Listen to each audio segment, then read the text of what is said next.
resume recording first. Apologies for that.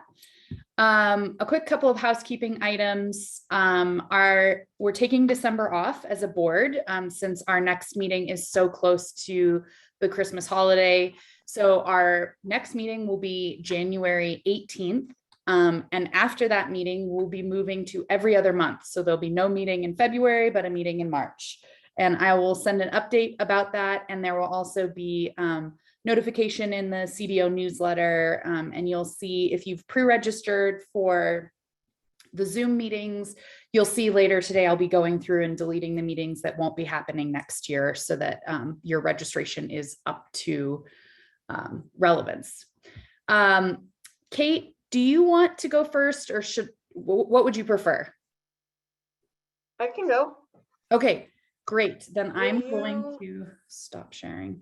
Yeah, and I just tried to share screen and I can't. Will you let me share my screen, please? Yes. I guess I need to. Oh, now I can. Oh, okay. Something changed. Yes, I got rid of my thing. Oh, and Delilah's here. Thank you, Delilah. Happy to see you. All right. Can you guys see that? So far, it just says Kate Sneed has started screen sharing, but I don't see anything yet. Your screen sharing is paused. Okay, how do I start? Resume share. Now can you see it? Yes. Now I can see it. Okay.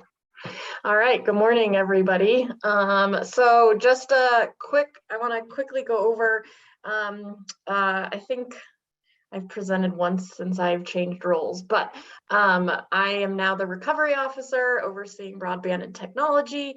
So I'm technically at OEDIT, but I still indirectly report into OIT. And I just wanted to go over, most of you, if you're at another agency, have a recovery officer within your agency. Also, if you aren't sure who your recovery officer is and you'd like to know, I can tell you who that is. But for purposes of the Broadband Advisory Board and everything broadband, you'll be working very closely with me on all federal incoming funding. So both the ARPA dollars and then recently passed infrastructure in dollars. So my responsibility is to oversee the spending of all of this funding and making sure that we are accountable to the federal government, accountable to the governor, and doing the most we can to have the biggest bang for our dollars and the most impact. So this is everything from helping with strategy coordination, planning, all the way down to reporting, compliance, monitoring, audits, eligible use questions, etc. But in general, anything at this point, ARPA or infrastructure dollar related will be under my purview to kind of oversee. The program implementation, the details, etc. are obviously all still in the Colorado Broadband office. They're doing the actual work, but I'm just helping oversee from a very high level, working to make sure that we have all the sub-recipients understand reporting requirements, working with them to make sure that they're compliant, etc. I know for some of you in other agencies, this is not new.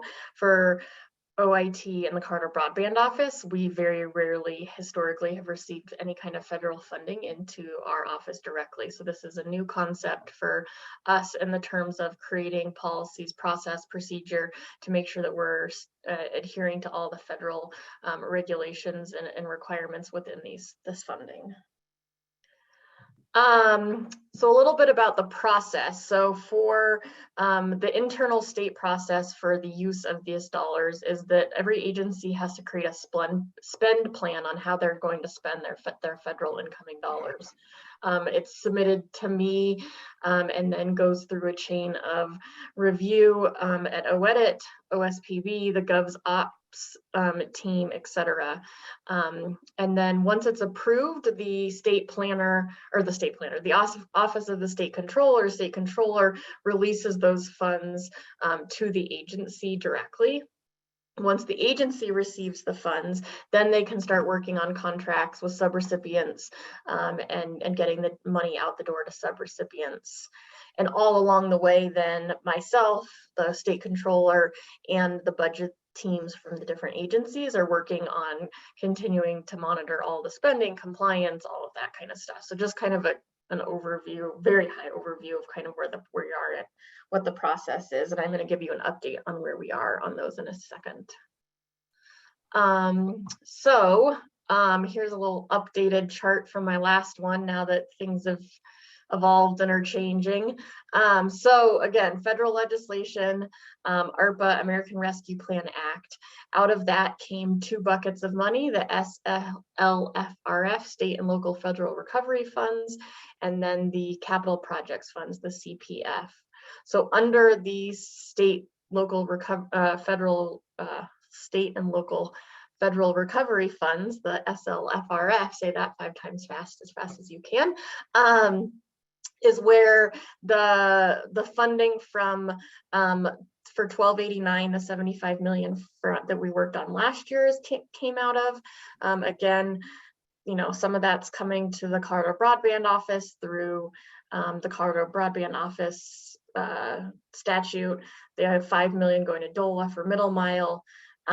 We at the Colorado Broadband Office have gotten the spend plan for this chunk of money here has just recently been approved by the governor and everyone. So the funds have been released from the state controller. And I know that, and Sarah might have more updates, but that Ed and Brian and the broadband team are working to start getting these contracts for the direct ones for like the tribal nations, and then starting to work on what the grant application and the grant process will be like for some of these other projects.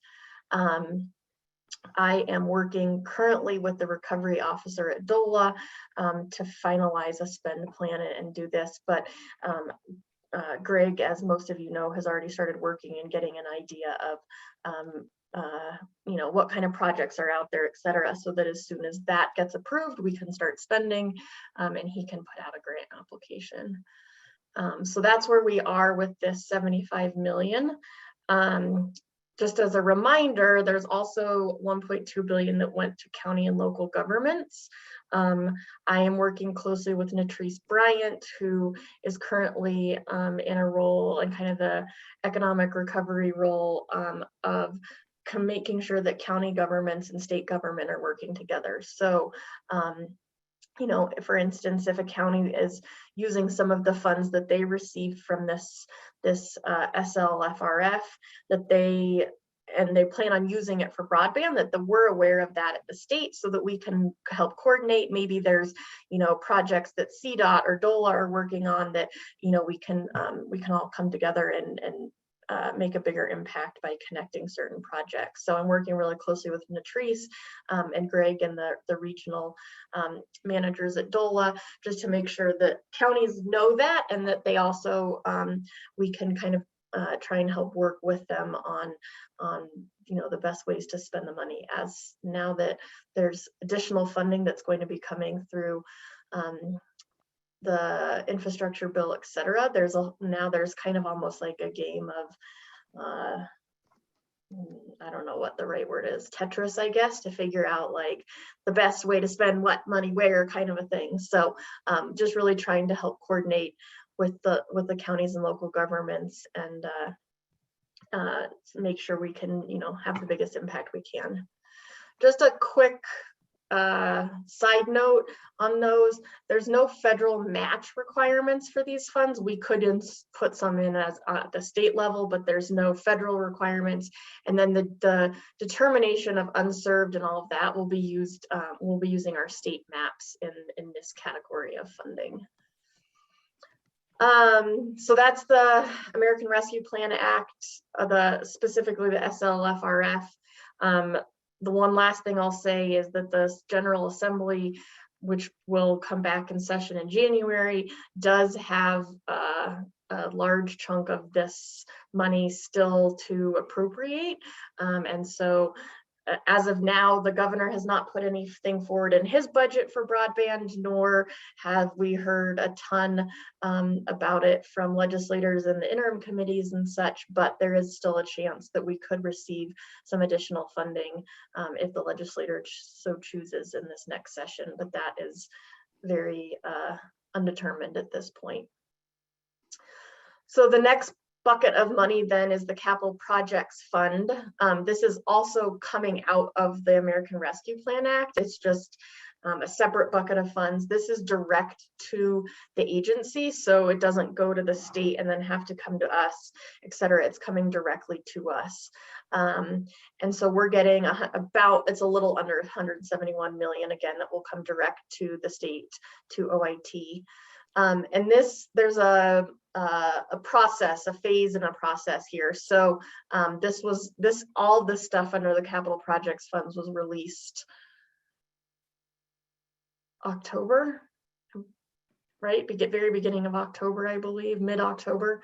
And so when they released that, the way that it's running, this is through the US Treasury, and there's a 3-phase process. So the first thing is we have to just apply and say, yes, we want the money. So the state of Colorado, the state controller, has applied on kind of the state's behalf. We're waiting for the Treasury to approve that. Once the Treasury approves that, then we have to go in and submit a grant agreement. That is more of kind of the Colorado Broadband office saying, here's how we're going to use the money, here's our bank account, here's different kind of terms, and it's all very high level financial at that point. It doesn't get into how are we planning on spending the money. When those things happen, we will automatically get, or not automatically, but the US Treasury will release the administrative funds. So we are allowed to have 8 million of the 171 million for administrative funds, administrative purposes, for planning, preparation, etc. So we will receive those funds hopefully in the new year, and the Colorado Broadband office is working on ways to use those funds. What kind of service planning do we need to do? Do we need to hire some third-party things? Do we need to hire some new staff? Like what kind of data do we need? All of that kind of stuff. So there's a lot more to come in this area, but I just wanted to give you guys an idea of where we are on that. We will have to submit for both this administrative funds aspect and then the actual grant funds. We will have to submit spend plans to the governor's office to have that money released. So going back to this process that I highlighted, we will have to do that and get governor's approval on how we're going to expend both the administrative funds and the grant funds. We are assuming that there is also a very good possibility that we will have to present to the legislator for their information, technically due to the fact that it's direct to agency funding. We don't have to, but we're going to make the assumption that at some point the legislator will want to know what we're doing with those funds. The funding, the grant money for that, the capital projects funds, falls under 3 buckets that are preemptively eligible for funding, and those are broadband infrastructure, so middle last mile, digital connectivity technology projects, so that's devices and things of that sort, and then multi-purpose community facilities, which my understanding is if it was, it cannot go directly to capital construction of buildings, but if it was to improve, access to the internet at a facility that served both education, health, and workforce facility kind of thing, the money can be used there. So this is all, again, it's about a month old from Treasury, still working on what it all means. We've started the process so that we can get the administrative funds, but this will be a year process. We have until October 2022 to submit the grant plans to the Treasury on how we will be spending that money. So this is not going, the planning process is starting and will be ramping up in the new year, but the actual grants that we give out the door, et cetera, will probably not be for at least a year down the road. So one last thing on that. Okay. Yep. I'm sorry to interrupt you, but Greg has something he'd like to say really quickly. Cool. Sorry, Greg. Yeah, Kate, our grant application for the $5 million is open. Oh, that's okay. And its deadline is December 10th. That's right. It's a hard deadline right now, but it doesn't mean that we don't know that we're going to get applications that'll take up the $5 million. And then there is the concern about trying to spend the money in 6 months. So I just want everybody to know that the application's out there. If there's interest in people applying, then they should coordinate with either myself or Corey or Nate. And we'll try to put together the best projects we can for that $5 million. Great, thank you. I forgot I'm stuck back in the month of October still, where you were just doing the other information. So I understand. Thanks. Yeah, thank you. The capital project funds, again, there's no federal match requirement. We could impose one as a state if we would like to, and it's also going to be based on the state maps, the data on state maps. So the last thing, and as you'll see, there's not much detail here because there's still a lot to learn and figuring out. And Sarah might get into a little bit more detail if she has time. But as of yesterday, President Biden signed in the Infrastructure Investment and Jobs Act, being referred to as the IIJA. And so we will be getting a lot of funding through that, either directly to the state or similar to how the other funds have worked, where it's directly applied to via ISPs or communities, et cetera. So a lot, I would say, for sure by the next meeting. So if we're not doing one till February, then we'll have a lot more information on that. But just know that that's another part of it. Hopefully this week, Congress will pass the Build Back Better Act, being called the BBBA. That also has a bunch of money for broadband in it if it goes through the way that it's presented right now. And so between these two areas, we'll have significantly increased funding, in addition to everything that's not in gray on the slide that we already know we are getting. So everything in gray is kind of up in the air in the sense that we don't have all the details figured out or haven't been figured out. One thing I will point out is that the two new pieces of legislation at the federal level, the IIJA and the BBBA, do have federal match requirements, and they'll be based on FCC maps, not on state maps. So there's most likely a process where we could, contest the FCC maps, et cetera. But both of these will be based on improved maps from the 2019 legislation that Sarah can remember better than I can, that was passed but not funded in 2019 at the federal level, and then ARPA funded it to improve the FCC process on mapping. Basically, what we just did this last year at the state level to improve mapping to be more granular, the FCC is now responsible for doing that. And then once that is completed, then the funding opportunities for this IIJA and most likely the BBBA will be released. So we have a while also to wait for the feds to get their ducks in a row before we'll even have an opportunity to apply and start working on that. I think it's important. I think you all would agree that we're continuing to think about it big picture and plan accordingly throughout, the next 6 to 9 months, knowing more funding is coming in, but really don't plan on seeing any of this money hit us for at least a year, if not a year and a half to 2 years, based on having to wait for the FCC. And that's really actually probably a hopeful timeline. I would say maybe even later. So that is what I have. I'm happy to answer any questions if there are any others. And then also please feel free, if you have questions at any point, to reach out to me directly around all of this, as I know it's confusing as we are figuring it all out. Thanks, Kate. Is there any questions from the board? Mr. Chair, Yes. it's Rick Garcia. I came in a little late to the meeting, so I probably was overlooked in the roll call. Kate, thanks for this overview. Very helpful. Just a question, and I know on your flow chart, it's in a gray area, so I know that you probably don't know the answer, but I feel like with the timing and the pressure of all these new funding sources coming out through the act that President signed yesterday and the Build Back Better, that it's reasonable to ask the question now. Do we know if those requirements are going to be handled much the same way in terms of the recovery, rubric that you went through? Are we going to be adding those onto the existing ARP as in the same process? At the state level, you mean?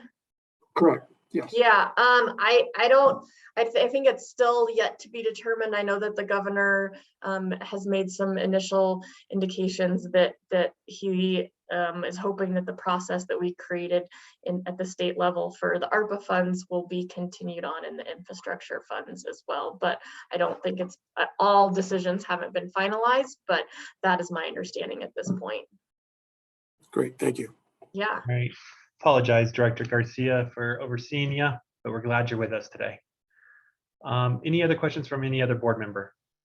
Yeah, Bob, this is Jerry. Kate, a question for you. Since we're not going to be meeting that often as far as the board, is there any way for the board to be updated periodically on all the activities, the milestones, the issues that are coming up, especially with ARPA and IIJA? Because there are a lot of things that the state needs to be doing as far as action plans and creating a low service offering and things like that. It'd be nice to know what's going on and how far along you're getting along on these. So periodic updates to the board, is that something we can get? Absolutely, I'm happy to do that. I think the other thing is the broadband office and their monthly newsletter has given me I think they called it Kate's Corner maybe, but is kind of an update, an area for me to update on the federal funding. So I will make sure to think about those things. And then I'm happy to also just send a summary email out to this board on a monthly basis so that you're up to speed as well. Great idea. That would be great. Thank you. All right, any other questions? All right, well, thanks, Kate. We really appreciate your time this morning. Yes, thank you. All right, Sarah, back to you. Yeah, great, thank you. Can you see my screen? Yes, ma'am. Okay. And just a point of really quick clarification. As Kate was saying, the IIJA and the BBBA will require federal match. It's not federal match. It's not match from the state. The state will pass that match on to subgrantees. Just for clarification. Okay, so first of all, I want to thank everyone who went out and filled out our coronavirus capital projects fund survey. We had 58 responses, which was really phenomenal, and gave us a lot of really great information. So this is really high level, and I'm going to show some of the information and then happy to take questions on it really quickly before we move on. Let's see here. Okay, so this was one of the first questions. So there's 3 presumptively eligible projects, as Kate was talking about: the broadband infrastructure, digital connectivity projects, and the multipurpose community facility projects. And what you're looking at here is based on the feedback, this is how people would like to see the funding distributed. So the bulk of the money would go towards broadband infrastructure, a larger portion will go to the digital connectivity technology projects, and then multi-purpose community facility projects. I did sort of a rough breakdown initially of where we thought that those funds, what we thought those funds would look like. This is not set in stone. This is going to be something that will be discussed for a while, likely, and will also be up for discussion in the working group, which I'll talk about a little bit later. One thing to notice is that in IIJA, there is a large bucket of money for connected devices. So it may be a better use of funds to wait for the IIJA funding to focus on connected devices. This is the critical needs area. You can see that the majority is last mile. There's some middle mile in there, affordability, some digital literacy, and some inclusion and devices. All of those other smaller colors were one-offs, sort of talking about specific concerns, not necessarily large buckets of critical need. So this is the overview of responses for how to deploy the funding. So there was a focus and request on streamlining the application process, funding areas of the state that are considered unserved by the CBO broadband maps, having clear project milestones, guidelines, reporting, and metrics, which is why I had Kate go first, because Kate will be responsible for a lot of that. A focus on bigger projects that connects regions instead of patchwork, implementing a batch requirement for the CPF funding, utilizing the Broadband Deployment Board as a template, focusing on smaller ISPs that are already in communities, serving communities, focus on not-for-profit ISPs, which is one of the things that the CPF guidance does recommend, request for distribution of funds through the Broadband Deployment Board, and then also providing funds directly to local governments and regions for them to then build their own projects. In terms of areas of need, the majority of the requests were focusing on rural areas, tribal lands, urban areas that do not meet the requirements of 100 and 100 or 120. We got a lot of requests for the entire state. We got a lot of requests for areas that do not have access to fiber as their main source of broadband infrastructure, and then the mountain areas. So one of the questions was asking about what questions you have for the CBO and for the Treasury. And I pulled out a number of questions that I'm not going to read through, but are available here for you to read, that will be the starting point for the working group, which I'll talk about on the next slide. But I think they're really insightful questions. I was grateful to have them, and they're a great point for us to be sort of a jumping off point for our future discussions. And this slide presentation will be available online afterwards. So our next steps is we're putting together a capital projects fund working group. For those of you who filled out the survey, thank you for adding your email if you'd like to participate in the working group. It'll likely start in January. And this is one of the reasons that we're moving the board meetings to every other month, the first one in January, the second one in March, is to give us an opportunity to have smaller group meetings to focus on creating deliverables. So the deliverable for the working group will likely be a recommendation of a grant plan and project plans to deliver to the Treasury on how we'll spend the CPF funding. That will include some of the breakdown of the funding. It will include the grant process. The meeting cadence will likely be twice a month unless we decide more is needed. And if you want to participate, you can email me, or if you've already emailed Kate, Kate is on it and will provide that information to me. Kate and I will be working on this group together. So lucky you guys, you get to spend more time with Kate and I. And then the next steps on the capital projects fund application. So as Kate mentioned, the Office of State Controller is the point of contact for the application process. They've submitted the application and we're just waiting for approval. And then also, as Kate mentioned, we're working internally on a spend plan for the administrative funds. And one of the pieces that we're looking at is a possible RFI that could turn into an RFP for grant services to help us administer this fund. Also, as Kate mentioned, there's the Infrastructure Investment and Jobs Act that was signed yesterday, and I've included the Pew article on this. And then again, she talked about the Build Back Better Act, and this link is to the actual bill. I just wanted to remind everyone that the majority of the information, basically everything the state knows, is on the CPF Treasury page. It's always available. You can download the guidance at any time. And I brought it up here just so that everybody can see it. There's tons of information here. This is sort of where we've been living. This is the guidance. There's guidance for the tribal governments.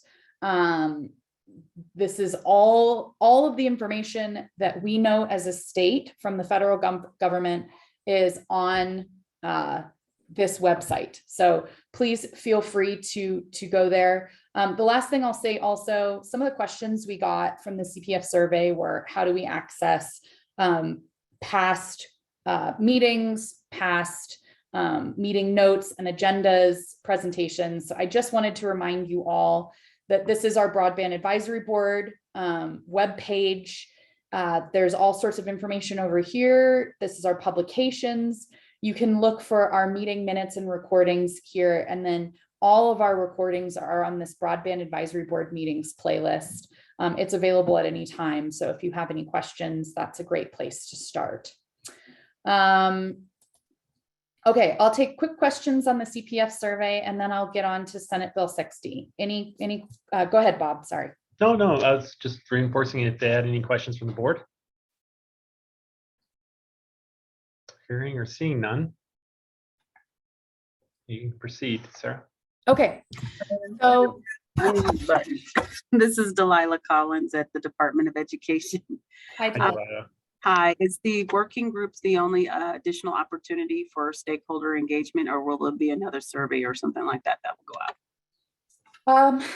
I don't know. At this time, that working group is kind of our next step. If we're in the working group and decide that we need additional engagement, we can certainly send out another survey. I think Kate is also working on some outreach and engagement plans as well. And then we will also be hiring someone onto our staff in the next couple of months that will be responsible for outreach and engagement around federal funding and CPF and all of that. So I'll take a note of that, Delilah. And if you have ideas, I see you've already emailed me, but if you have ideas, please send them my way. Thank you. Thank you.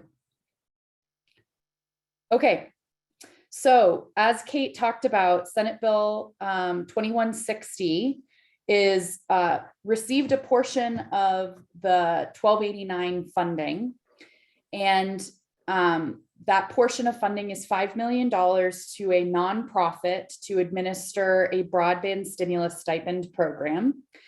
And we've identified Energy Outreach of Colorado, and we are in the process of working through the contracting process with them. But the next steps, and sort of to keep an eye out for that, are information coming out about what this program is going to look like, and educational materials. So if you were on the Subcommittee for Digital Literacy and Inclusion, their executive director, Jennifer, was on giving a breakdown of what this is going to look like. There's a recording of that. So if you'd like to view that, you can reach out to Catherine. But just this is just more of, I want you guys to keep your eyes out for this. There'll be more information. It's similar to the EBB, except run slightly differently, but the desire is that it fulfills the same need that EBB did. So I think that is it for me, Bob. All righty. Any questions for Sarah from the board? All right. Don't see any or hear any. All right, so we'll go ahead and move into public comment. I believe that's what's next, right on our, or did we skip over that?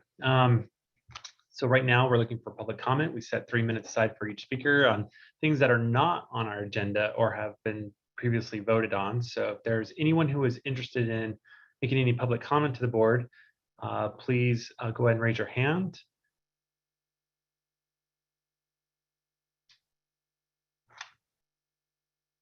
I'm not seeing any, Sarah. Me neither. Oh, Amy. Go ahead. Hi, Amy Switek with Philanthropy Colorado, and I put in this chat a little bit about this, but we've been hearing over the time we've been a part of these efforts the need for staff and capacity building support on the ground in some rural communities. And it doesn't seem like any of these funds are providing any of those types of funds for communities to access. So, we've heard this in San Luis Valley. We've heard this in the Southeast. I'm sure it's in other parts as well. Just again, that, actually having the staff, the expertise, the personnel to advance broadband efforts on the ground. So would just be interested to hear any perspectives on that that you all might have. Thanks. I can take that, Bob, unless Greg, you had something you wanted to add first. Well, DOLA does provide technical assistance through our 2 regional broadband directors, which are Corey and Nate. They sort of split the state north to south, but sometimes they go into each other's territory. It's just a matter of workload. As far as the San Luis Valley goes, they were fortunate enough to get a Colorado Foundation grant, which is going to provide them with a coordinating person to try to move along their efforts. I know that Eric with SCED is trying to do the same thing with his consortium of counties and communities. And when those people get up and running, both in the San Luis Valley and in SCED, which I anticipate that they will, then their next step is to look at what they already have identified within their regional broadband plans, and then reach out to Corey and or Nate and or myself or Christy, any one of the regional managers in the area. And let's try to put together some plans that will be fundable through the money that's been explained here this morning. I think there are ample resources that we have on the ground right now to be able to assist these communities, and I would hope that they would reach out and get in touch with us to do that, Amy. I don't know how much more or what more we would do. I guess I was just speaking to, obviously philanthropy's been able to play a role in that way. I guess I just wish that with all these ample funds coming, that there were actually public funds, state or federal funds, so that it could support this personnel on the ground to do this work, and not, I'm sure obviously these were 2 examples, but there's other examples. So that's just, I just wish there were more public available funds for these types of efforts. And that was my point and my wish, if that could be carved out in the future, even grant writing support or whatnot. Thanks. Okay.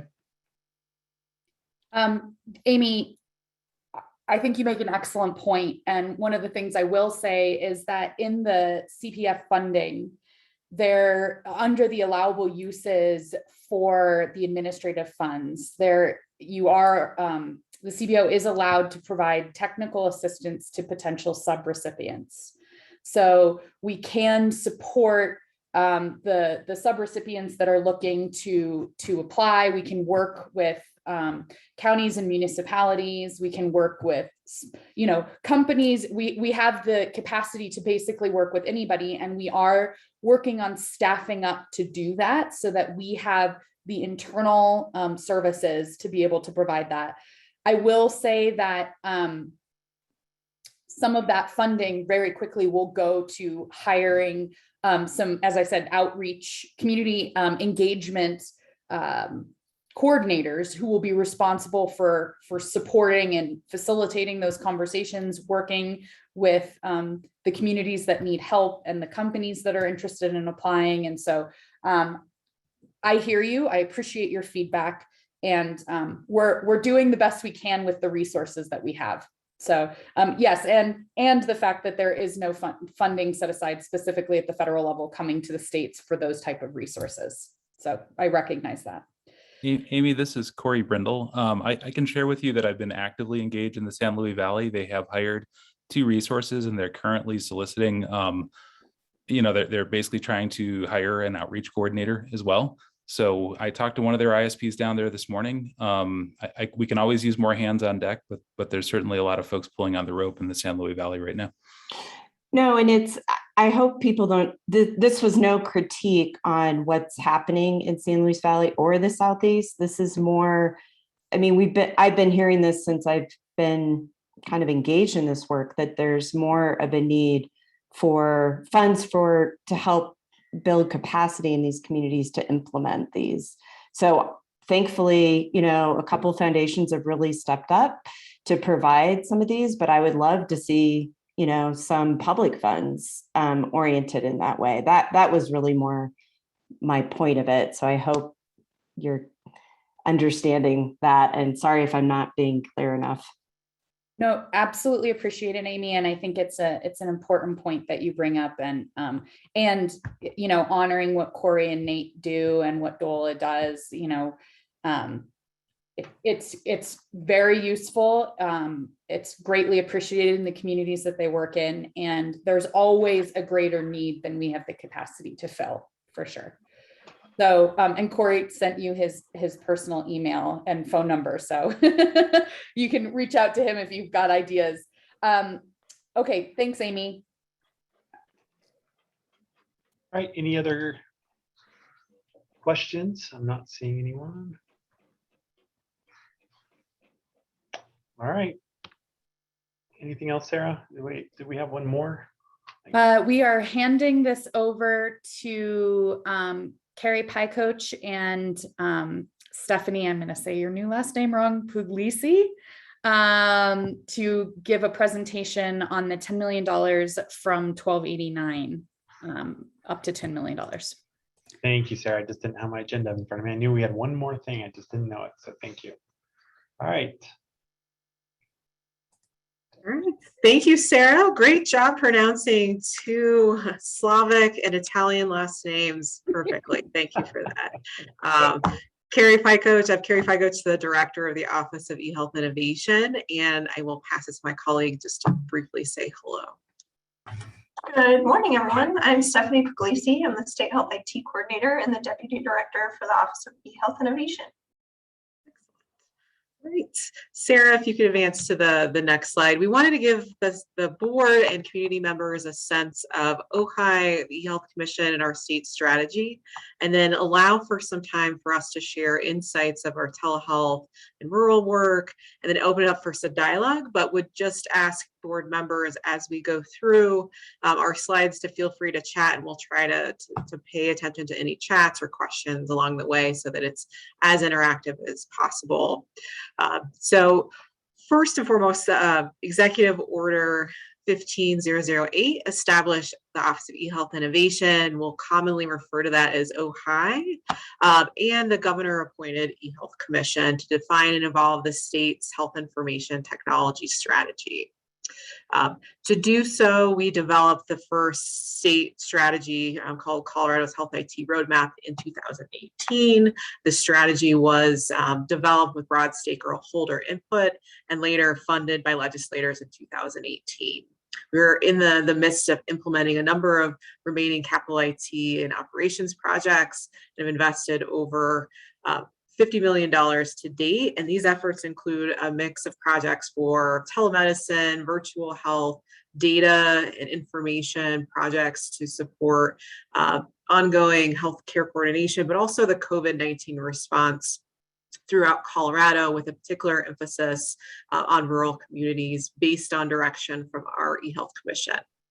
Since 2018, our strategy has evolved, and we're really looking at not just connecting the digital pipe, so to speak, but looking at health equity, virtual health, and how we can do this so that information is available when and where it's needed to support equitable access to affordable and high quality care.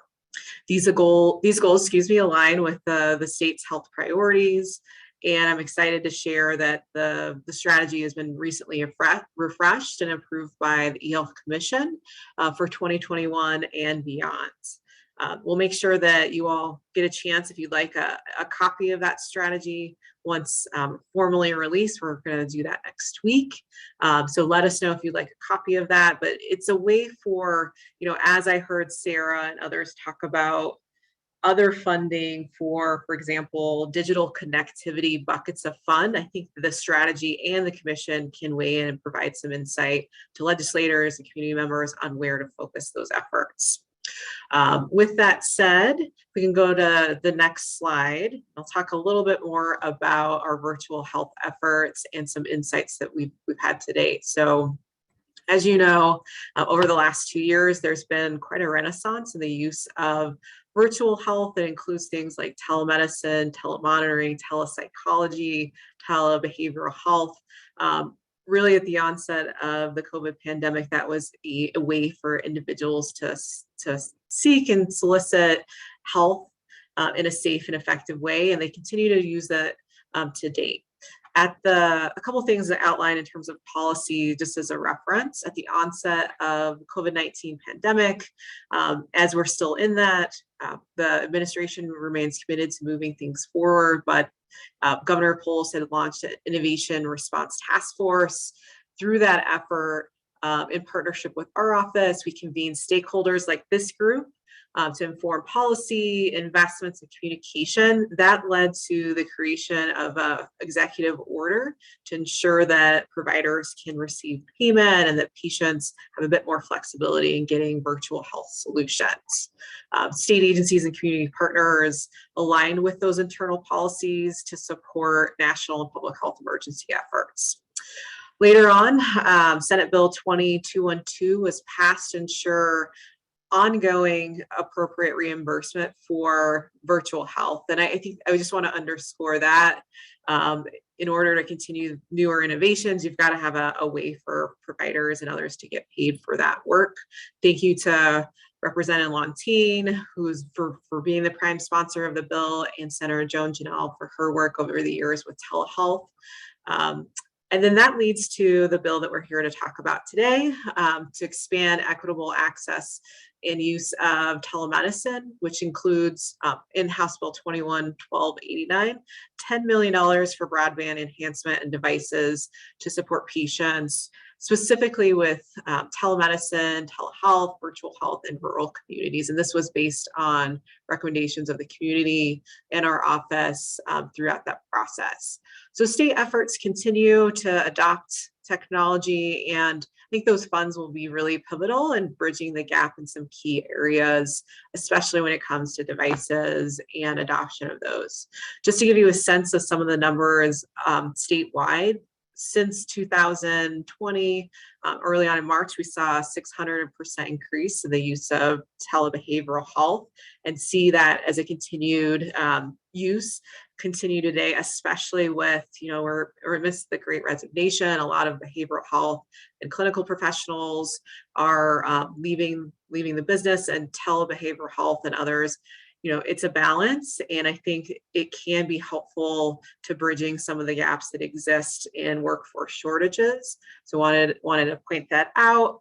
We did do a survey over the summer of providers in the safety net. So those are who treat individuals in rural communities, urban, that receive or payment from Medicare and Medicaid. And what we heard was that almost all clinicians are using some sort of virtual health. So about 93% of those, and many of them started doing that in the last 6 months. So that's to give you a sense of where clinicians are. We're really sensitive to clinician burnout right now. And so whatever we can do to support them in this process and leveraging funds in that capacity. And then about 39% of those providers are using telebehavioral health specifically. To also catalyze and expedite this work going forward, our office funded 34 individual virtual health projects throughout Colorado in partnership with healthcare policy and financing to really think, how do we move forward from idea to ongoing sustainment, and what those grant applications and what we hope to model this new funding stream after, similar model. The majority of the clinicians, community providers use the funds for laptops, devices for their facilities, as well as patients in the community, because they just didn't have that, or they didn't have the right broadband capabilities within. We didn't lay fiber, but we did boost some particular modems and routers, as well as, a few examples is, for example, City of Thornton Fire, Ute Mountain Pass EMS, they also, were part of that work, and they use the funds to buy ruggedized laptops and tablets so that when they're out in the field, they kept people safe in their own communities. Another way that we solicited input from the community is really listening to what they are doing and where the gaps existed. So we hosted a number of what we called regional learning telemedicine collaboratives throughout the state in partnership with Prime Health to hear what's working, what's not, as well as we conducted a number of rural connectivity assessments with Colorado Rural Health Center as part of our Colorado rural connectivity project. So getting some great insights there. We did put a link in the slides of what the final recommendations, and I will highlight just a couple of those recommendations and then hand it off to Stephanie to give a little bit more of the stories, and then we'll do a bit more interactive Q&A with you all about eligibility requirements, the grants, and what we should consider as we start planning to release these dollars. So next slide. So out of all those conversations and projects, what we heard were a number of key areas for the state and communities to focus. So again, more emphasis on telebehavioral health, especially as these are difficult and trying times. And this aligns with our administration's new behavioral health administration, as well as just the continued need to spotlight getting people mental health and substance use support in a way that's not stigmatizing. Stephanie and I presented at the statewide health committee, and one of the committee members a few weeks ago said that, especially in rural areas, that farmers and individuals there can take that virtual call from their, assuming there's connectivity, that they can take that virtual call from their tractor and not feel stigmatized for going to a community psychiatrist, and there might not be one there. So that continues to be a focus. Digital health equity, and that's really the crux of these funds. So if you can't afford a cell phone or laptop, you can't do the virtual health services. Availability of Wi-Fi and broadband, ensuring that is, broadly distributed throughout communities. We had stories of clinicians driving out to their parking lots in cars, and Stephanie will spotlight that a little bit more, just to ensure that they had sufficient Wi-Fi and broadband in their community. Really putting the individual in front and center of how we're designing and supporting these systems and human-centered design, and many other ones that I'm not going to go into detail because I think we want to get into the conversations more specifically. So with that said, I'll hand it to Stephanie to do a little bit more of a deeper dive on what we heard from patients and projects. Thanks, Carrie. Sarah, next slide, please. For the next couple of minutes, I'll walk through a few challenges and opportunities regarding the key recommendations of digital health equity in broadband. So as you can see from this slide, telehealth can really fill an incredible gap of care for populations who are homebound or not located near a healthcare facility, as Carrie mentioned. One notable innovation or invention from our funded projects includes the deployment of telemedicine backpacks. And this is to support individuals experiencing homelessness. So in this case, the portable technology really enables the nurses and support staff to meet patients at their physical location and connect with a provider, as opposed to asking that individual to come into a building that they may be uncomfortable with and leave all of their belongings unattended. And another innovation solution really focused on building and releasing accessible technology. And in this case, specialized tablets were deployed to the elderly population at risk of isolation during the COVID-19 pandemic.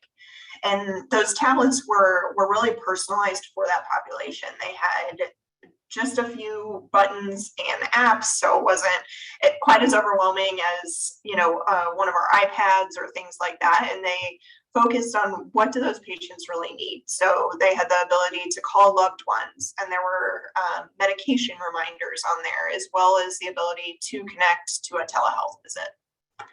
And next slide, please. As Carrie mentioned, last year, Ojai had the opportunity to fund 34 telemedicine projects throughout the state. And we learned from these projects that there are many unique solutions based on the population in need.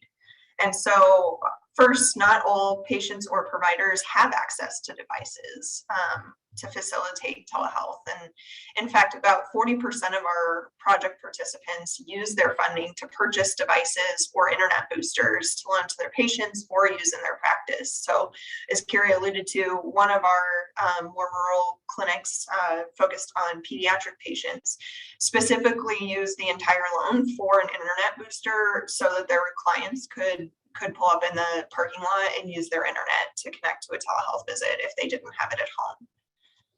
So both patients and providers also struggle with telehealth technology. So even if they have the broadband, they have the device, the actually signing up and hopping on the telehealth visit was a challenge. So some providers hired tech specialists specifically to prepare patients and providers for telehealth visits. So the tech specialist would log on early before the provider and talk the patient through getting their camera going, testing their audio. They would have the time to give them a call if they were having trouble. And similarly, they did that for their providers as well. So doctors are not always tech experts. And so that was a really neat innovation and workforce solution as well. And the last major barrier that we heard were language barriers continue to exist and could even be amplified without the availability of translators. So another one of our project participants created videos in multiple languages for telehealth setup and troubleshooting, which were shown to patients and providers prior to their scheduled visit. So similar to hiring an individual to walk a patient or provider through this, they just created videos to do that as well. And the data on the right side of the slide shows the impact of health disparities by race for Coloradans. And Sarah, next slide, please. As Carrie mentioned earlier, a major barrier to telemedicine is broadband connectivity. Lack of reliable and adequate connectivity was the #1 barrier to telemedicine cited by all of our project participants, as well as a key acknowledgement in our stakeholder work. So as a result of this unreliable connection, many patients and providers, particularly in rural areas or with certain populations, really rely on telephone calls for telehealth. And currently, telephonic telehealth visits are covered and reimbursable through the public health emergency, but many patients and providers fear this is going to end. And if it does, even more patients will lose access to telehealth. Although our state Senate Bill 22-12 allows for telephone only, providers are still concerned with the implications at the federal level once the national public health emergency is lifted. And Sarah, next slide, please. Additionally, broadband connectivity is not solely needed for telehealth, as all of you on this call know. For providers, their electronic health records, as well as their connection to the statewide health information exchange, relies on this connectivity. And so without it, they're not able to send or receive vital patient data for coordinated care. One provider on the Eastern Plains actually told us that they alternate days in which each provider can check their email in order to maintain enough bandwidth for the electronic health record system. And in response to this gap, OHI and the Colorado Broadband Office will work together to release the $10 million through House Bill 1289 to rural safety net providers and their patients through a grant program, which we're aiming to begin in 2022. So this will help address the immediate need for devices and temporarily improve connectivity. But again, as you all know on this call, there's a need for additional broadband infrastructure and support to rural providers and their patients. And this is really needed for the sustainability of local practices, as well as the patient's ability to get the care they need within their own communities instead of having to drive hours or call e-health providers that may not be located in Colorado or nearby. And next slide, please. So as we've continually alluded to, OHI and the eHealth Commission are working with the Broadband Office, developing this grant opportunity that aligns with our rural connectivity program as well. And right now it's pretty broad, and are excited to hear input from this group. The funding can be used for rural health facilities, for devices, upgrading modems, routers, and broadband equipment to support the use of telemedicine in rural communities. And next slide, please. Oh, there it is. We've come up with a high-level timeline to share with you all. So we're currently refining the project plans and the grant eligibility requirements. It sounds like hopefully the funding has already been released to the Broadband Office, so we can check that box. OHI and the eHealth Commission are working on forming a grant selection subcommittee. We're planning on a public comment period as well. We really want this funding to be used to fill those gaps that we've talked about, and recognize that we know what we know, but we also, there's a lot out there that we want to hear from folks around the state, as well as the experts on this call. And so I won't read every bullet to you, but the plan is for, again, next year, the grant program to be announced and open those applications. And then we'll need to have all funds obligated by the end of fiscal year 2024 is our understanding. All right, and with that, we get to the more fun part of the presentation. So Sarah, if you could go to the next slide, and I'll turn it back to Carrie.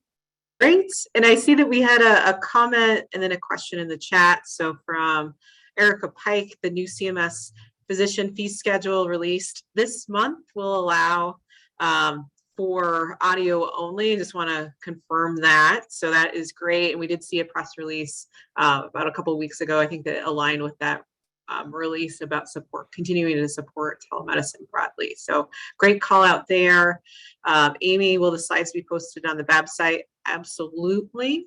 And let's go in a bit of a dialogue. I don't think we need to share the screen, but let me post in the chat if you want to use the Jamboard. It's open to all to use and just facilitate some conversation. So if you're more of a quiet commenter, Jamboard is a great way to do that. Just click on the far left hand. There are little sticky notes that you can click on, pick your color, and add the comments there. So the first thing that we wanted to talk about is eligibility criteria for getting these dollars. And there's a lot of ways that we can do this, but how we modeled our prior telehealth grants to be released was that eligible applicants include, and for this one, we added rural specifically, rural, state and local public health agencies, healthcare providers, state or county human services and health and human services department, community organizations that will be using telehealth, or are involved in a telehealth service for support of health providers, public health agencies, or community organizations.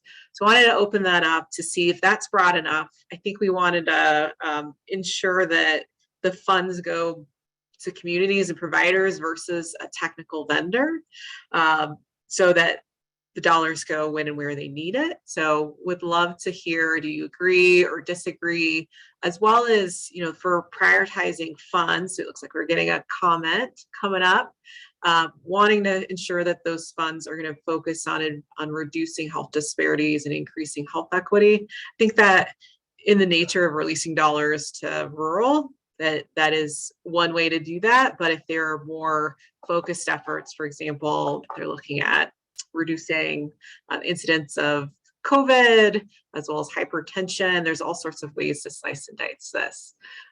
So it looks like we're getting a few comments there, and I'll keep talking, but do give you all a chance if you want to use the Jamboard, or the board wants to share any thoughts on criteria for this first kind of set of questions. I'll pause for some dialogue.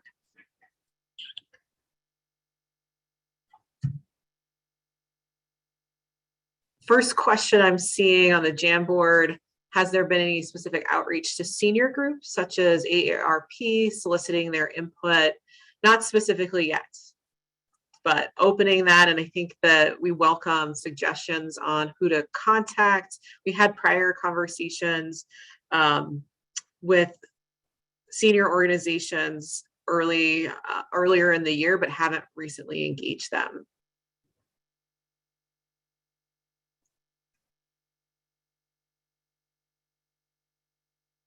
One comment about seniors, that if you attended the statewide health committee or are looking at any analytics data produced by, for example, Civic, who uses claims information, they're showing, if you look at their latest analytics, the disparities in older seniors is also an area for us to consider prioritizing, as well as, again, rural. If you look across where communities are using virtual health across I-70, there's a lot of aggregation and use, and up and down I-25, but as you get further out, kind of similar to the broadband connectivity that you see less and less.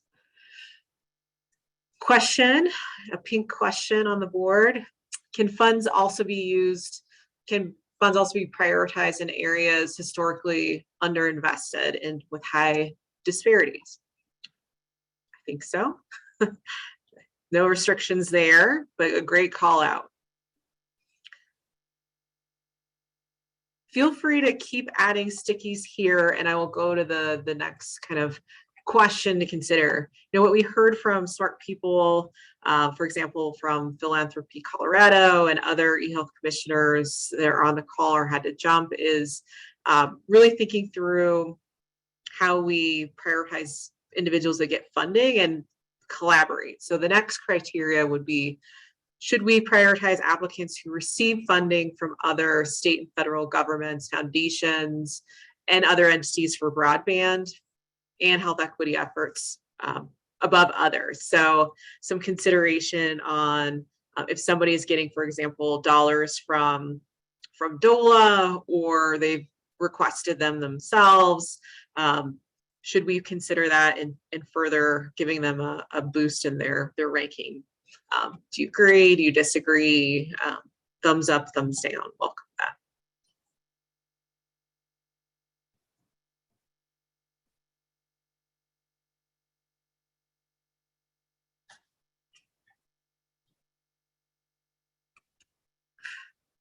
All right, not hearing or seeing any quickly.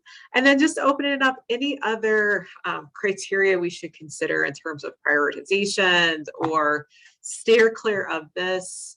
And then we've got a couple more slides, but just for eligibility, one question popped up: availability of funds for tech assistance as described in the example.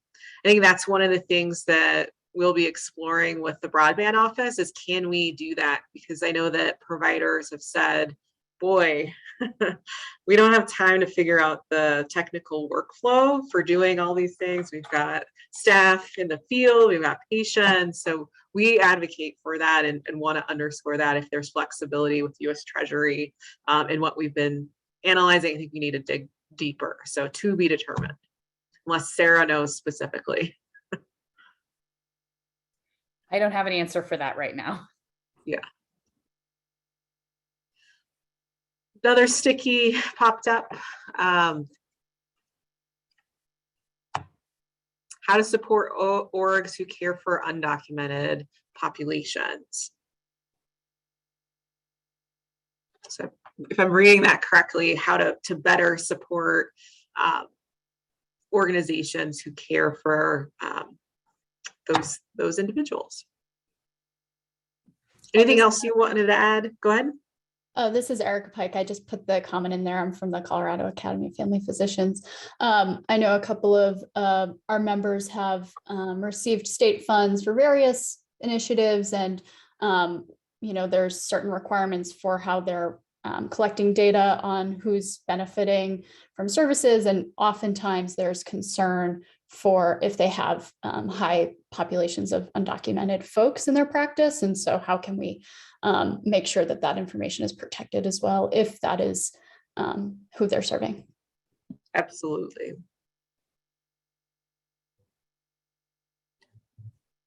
And Carrie, we did receive another sticky about eligibility, and that reads, would these funds require local communities match? If yes, would a community need to demonstrate some sort of local financial commitment? There it is. Oh, I've not seen the sticky. It doesn't require, I think the way that we're presenting it, the funds do not require a match. So it would be 100% the stimulus dollars. But the question remains, should we consider prioritizing those that are using other funds available in the community, in the state, to push their dollars further? So I think, the one thing that we encourage with our work through OHI is the more braiding of various funds and collaboration across health and education, the more lasting those solutions are, but would love to hear if you disagree with that.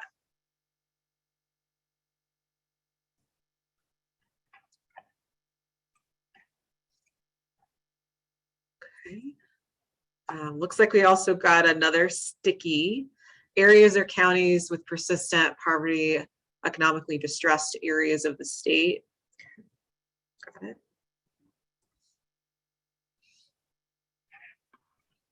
I guess as a follow-up to that, are there any recommendations on which maps or kind of metrics to use to measure those states, counties, cities?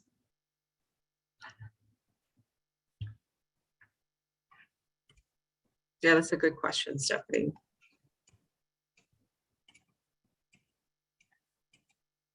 For example, the Colorado Health Access Survey is one of the sources that I think we should probably consider, but if there are others that you suggest us looking at as the kind of the metric for determining that criteria, do let us know.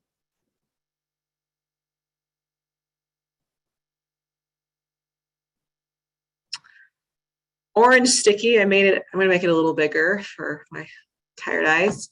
Another thought, something that was used for the PCP vaccination grants program released by the state, was excluding large health systems that typically have the bandwidth and funds for this type of investment and prioritizing.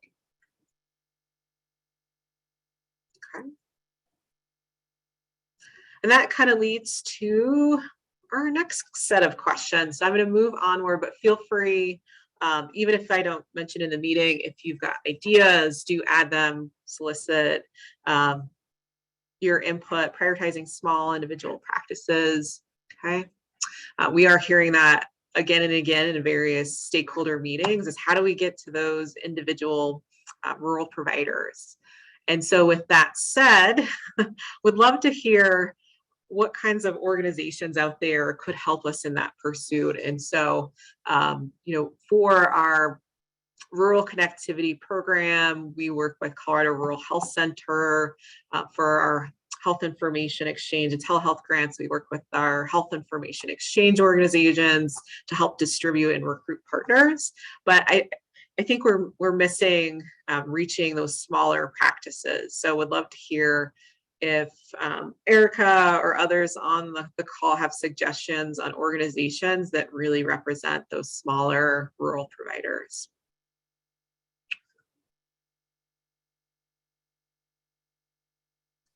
Good suggestions. Thank you for that. Rural Health Centers, Colorado Academy of Family Physicians, Colorado Pediatrics.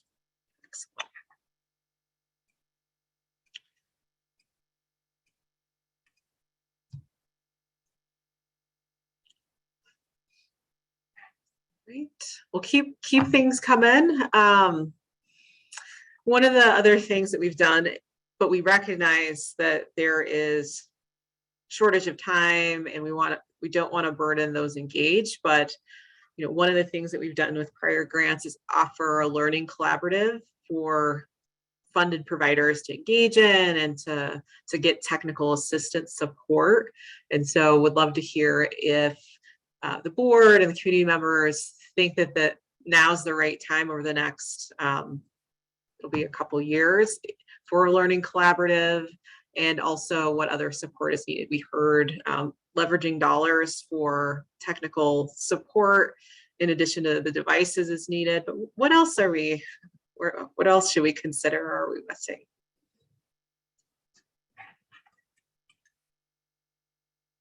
Oh, we got a chat. Colorado Counselor Association. Make sure we have that. Oh, you already got that, Stephanie. So good. So good. All right. Well, last but not least, really appreciate the engagement here. What other funding considerations should we think about as we begin to formalize the grant requirements and release the funds? Any misses or major opportunities that we should explore with the broadband office as well as the OSPB folks that are here?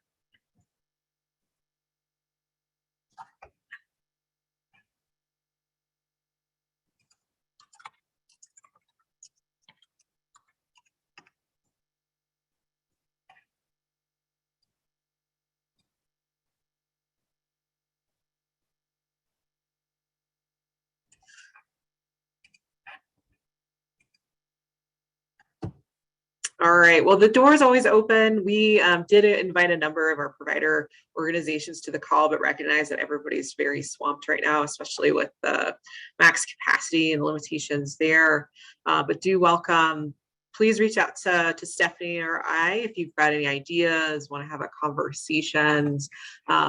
Another great sticky was posted about the Colorado PCP VAX grant program. CHI, yes, has been administering that. So some great lessons learned there. Thank you for that comment. But do, again, feel free, this board's going to be open for the foreseeable future. If you add something after this week, do let us know because we might not see it right away. And we'll make sure that you get a copy of the slides. And thank you for the opportunity to present, have a dialogue today. Thank you, Carrie. Yeah. And thank you, Stephanie, very much for your time today and joining us and educating us. So we appreciate it. Do we have any questions for our presenters from the board? Okay. Just want to make sure everyone had an opportunity. All right, then. I think that's it. Sarah, do we have anything else we need to cover or are we good? All right. Then, all right, the next meeting will be in January. So since we won't all be together during the holiday season, I wish everyone a good holiday and new year. And we will convene in January. And so we'll conclude. Thank you very much. Have Thanks, a great Bob. day. Take care. Thank you. Bye.